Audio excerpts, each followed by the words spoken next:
Welcome back to another technical deep dive here in the debug zone. Today we're tackling a big question and breaking it down with insights from other users.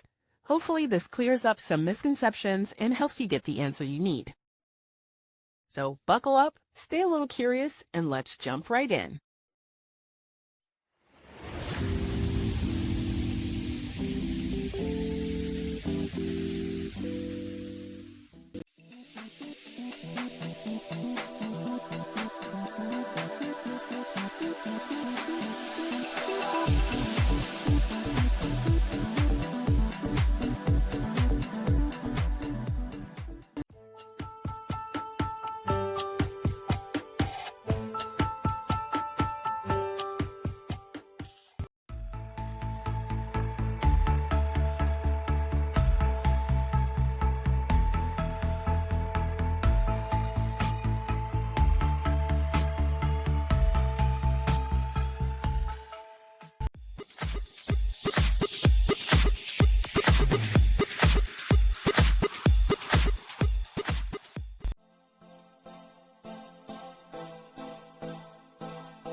And that's a wrap. I hope you found the answer you were looking for.